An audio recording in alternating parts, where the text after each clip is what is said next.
It's great that these two American hostages were released, a mother and daughter.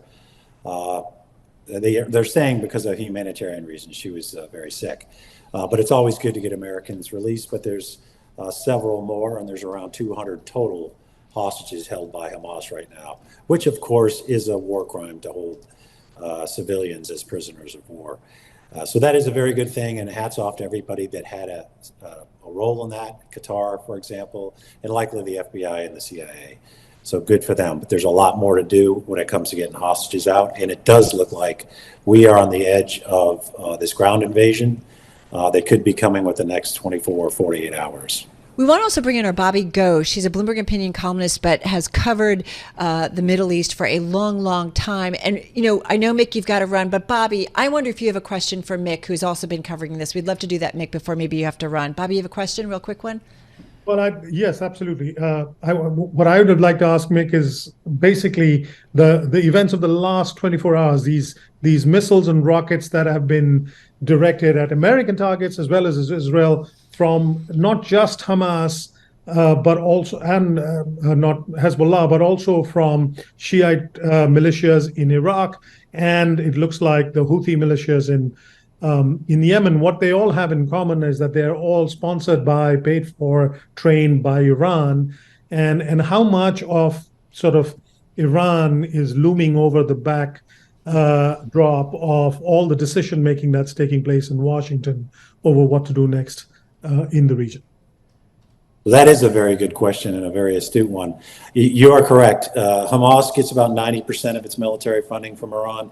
Hezbollah, very similar support. Multiple militias in Syria, and the Houthis, or Ansar Allah, in Yemen, who has been waging a bloody civil war, as I'm sure you're aware of, since around 2014. They all have Iran in common. They are, especially when it comes to their advanced weapon systems, they get almost all of them from Iran. And it's likely that Iran could use that connection should Israel, and it looks like they will, launch a ground invasion into Gaza, particularly if Hamas looks like it's going to be destroyed. There'll be a lot of pressure on all of those entities you mentioned, and Iran could orchestrate the whole thing. And I think that's why the United States, and that's why they said they place so much military capacity right off the coast of Israel with 2 carrier strike groups, a Marine Expeditionary Unit, and more elements moving into the area. Hey, Mick, I know you got to go. We are hearing from Antony Blinken, Secretary of State, right now after the release of 2 American hostages, and that's where I want to go with our last question to you. Just give us an idea of what happens behind the scenes to secure the release of hostages, even though there are so many more that need to be released. So I think this is such a difficult military problem. Even the best units would have a hard time rescuing 200 hostages, likely in tunnels, likely it's already wired to explode if they get too close and might actually facilitate the recovery. So all these diplomatic efforts are truly their best option for getting out. And I hope that they continue and we see more hostages coming out. Hey, Mick, thank you so much. You've been great throughout this crisis, and we know you've got to run. But that, of course, is Mick Mulroy, as we said, former Deputy Assistant Secretary of Defense, retired CIA officer, retired U.S. Marine reservist, and co-founder of the Lobo Institute, which advises, consults, and teaches on conflict. So appreciate he weighing in. And I've got to say, we've also been leaning big time on our own Bobby Ghosh, Bloomberg Opinion columnist, covering culture, but he spent many, many, many years covering foreign affairs, particularly from those conflict zones in the Middle East. So, Bobby, we do want to stay with you. I do think about what has to be front and center for the United States right now in terms of in a fluid situation and trying to calm things down. But it does feel like with these additional conflicts or outbreaks, if you will, that it does feel like there's slowly a little bit of a creep. There's always a risk of that when the United States commits itself to a situation.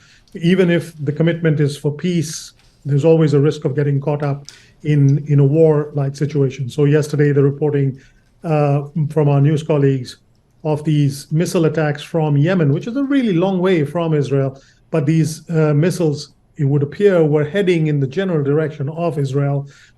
They would have to fly over quite a lot of Saudi landmass as well, and they were taken down by an American warship.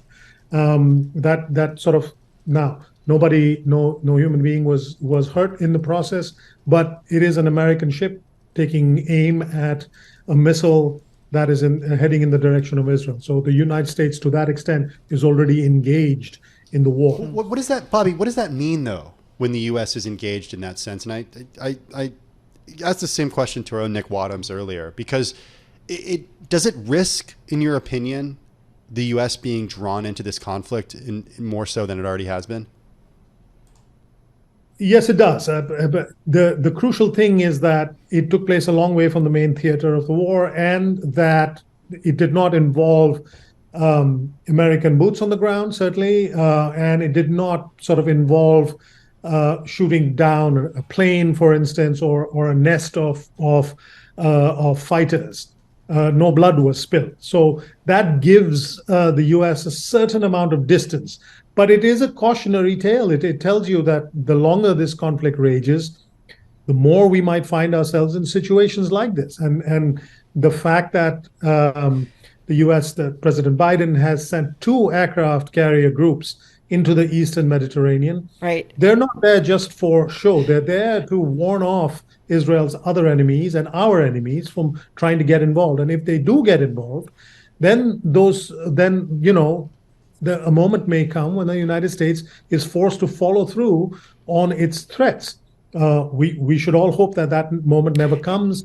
The big part of President Biden's visit to Israel was to try and make sure that there was a humanitarian corridor into Gaza. Right. And I think he was encouraging the Israelis to hold back, not to sort of rush in with a sense of vengeance, but to be more measured, to make more efforts to sort of prevent hurting civilians, and to have a plan for what happens after the fighting is over. Do you think it was smart of the president to tie aid to Israel and to Ukraine and to concerns about Taiwan and also, the Mexican border, like to tie it all together about the protection of American democracy? And again, I do this to you all the time. I've got about 30 seconds here.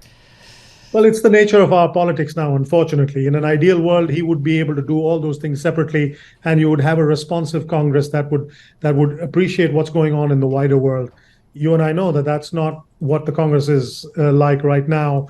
And to get people's attention, to get the attention of the folks on Capitol Hill, the president's having to sort of bundle all these things together. There is a common narrative, and he hit those notes yesterday in his speech. Right. But in an ideal world, he wouldn't have had to.